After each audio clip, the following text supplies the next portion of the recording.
Hello friends, কেমন আছেন সবাই? আশা করি সবাই খুব ভালো আছেন। ফুড পার্ক রিয়াতে আপনাদের স্বাগত। আজ আবার চলে এসেছি আরও একটি নতুন রেসিপির ভিডিও নিয়ে, শাহি লাউ সবজির রেসিপি। তো চলুন দেখে নিই, ভিডিওটি পুরোটি দেখার অনুরোধ রইল। তার জন্য প্রথমে আমি একটা লাউ নিয়ে নিয়েছি। লাউটা আমি পুরোটা ব্যবহার করব না, কেটে নেব, অর্ধেকটা ব্যবহার করছি। এবার লাউটা আমি খোসা ছাড়িয়ে ভালোভাবে ধুয়ে নিয়েছি। এবার লাউটা পিস পিস করে কেটে নেব। খুব বেশি ছোট সাইজ করব না। লাউগুলো আমি কেটে নিয়েছি, এরকম একটু মাঝারি সাইজ করে কেটেছি। এবার একটা বাটির মধ্যে লাউগুলো নিয়ে নিচ্ছি। লাউটা ম্যারিনেশন করে নেব, তার জন্য দিয়ে দিচ্ছি পরিমাণ মতো লবণ, হলুদ গুঁড়ো, আদা আর রসুনের পেস্ট, বেসন নিয়েছি ছোটো চামচের 1 চামচ মতো, আর লাল লঙ্কার গুঁড়ো দিয়ে একসঙ্গে ভালোভাবে মিশিয়ে নেব। এটা আমি হাত দিয়ে ম্যারিনেশন করছি, আপনারা চাইলে চামচ দিয়েও করে নিতে পারেন। লাউটা আমার মেশানো হয়ে গিয়েছে। এবার এটা আধা ঘন্টা মতো রেস্টে রেখে দেব। এবার কড়াইতে তেল দিয়ে দিচ্ছি। তেলটা আমি একটু বেশি পরিমাণেই দিয়েছি।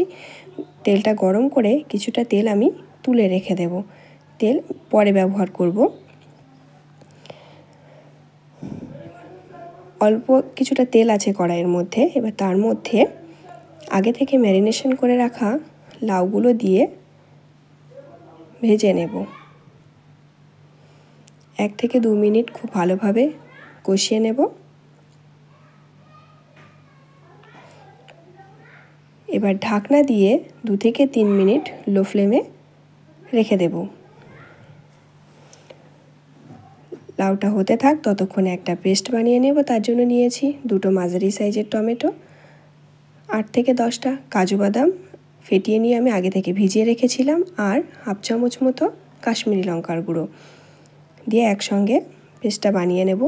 এদিকে লাউটা আমার হয়ে গিয়েছে, একটু নেড়ে দিয়ে দেখে নেব। লাউটা আমার 70% মতো সিদ্ধ হয়ে গিয়েছে। এটা কড়াই থেকে নামিয়ে নেব। ওই একই কড়াইয়ের মধ্যে আগে থেকে গরম করে রাখা তেলটা দিয়ে দেব। দিয়ে একটা শুকনো লঙ্কা আর হাফ চামচ মতো গোটা জিরে ফোড়ন দিয়ে দেব। আর দিয়ে দেব পেঁয়াজ কুচি। আমি এখানে 2টো মিডিয়াম সাইজের পেঁয়াজ কুচি করে নিয়েছিলাম। দিয়ে হালকা একটু লালচে করে ভেজে নেব। এরপর দিয়ে দেব হাফ চামচ মতো আদা আর রসুনের পেস্ট, দিয়ে আরও কিছুক্ষণ ভালোভাবে ভেজে নেব, যাতে আদা রসুনের কাঁচা গন্ধটা চলে যায়। এবার কিছু শুকনো মশলা দিয়ে দিয়েছি কাশ্মীরি লঙ্কার গুঁড়ো, হলুদ গুঁড়ো দিয়ে আর একটু মিশিয়ে নিয়ে আগে থেকে বানিয়ে রাখা পেস্টটা দিয়ে দেব। দিয়ে কিছুক্ষণ ভালো করে মিশিয়ে নিয়ে স্বাদ মতো লবণ আর সামান্য একটু জল দিয়ে মশলাটা ভালোভাবে কষিয়ে নেব। ঢাকা দিয়ে লো ফ্লেমে কিছুক্ষণ রেখে মশলাটা কষাতে হবে। মশলাটা কষানো হয়ে গিয়েছে, মশলা থেকে তেল ছেড়ে দিয়েছে। এবার একটু নেড়ে দিয়ে দেব গোলমরিচের গুঁড়ো, জিরে গুঁড়ো আর অল্প একটু কাসুরি মেথি দিয়ে একসঙ্গে ভালোভাবে মিশিয়ে নিয়ে আগে থেকে ভেজে রাখা লাউটা অ্যাড করে দিতে হবে। দিয়ে মশলার সঙ্গে 1 থেকে 2 মিনিট ভালোভাবে কষিয়ে নিতে হবে। এবার আমি এখানে হাফ বাটি মতো জল দিয়েছি। জল দিয়ে ভালোভাবে মিশিয়ে দিয়ে ঢাকনা দিয়ে লো ফ্লেমে 4 থেকে 5 মিনিট রেখে দেব। 4 থেকে 5 মিনিট বাদে ঢাকনাটা খুলে নিচ্ছি, নিয়ে একটু নেড়ে দেব। রান্নাটা প্রায় হয়ে এসেছে। এবার উপর থেকে একটু গরম মশলা গুঁড়ো আর হাফ চামচ ঘি দিয়ে দেব, দিয়ে একটু মিশিয়ে নেব।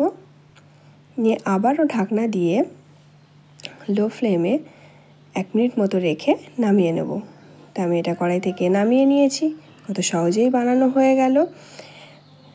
তো আমার রেসিপিটি যদি আপনাদের ভালো লেগে থাকে, লাইক করবেন, কমেন্ট করে জানাবেন, বন্ধুদের কাছে শেয়ার করে দেবেন, আর নতুন নতুন ভিডিও দেখার জন্য আমার চ্যানেলটিকে সাবস্ক্রাইব করে রাখবেন।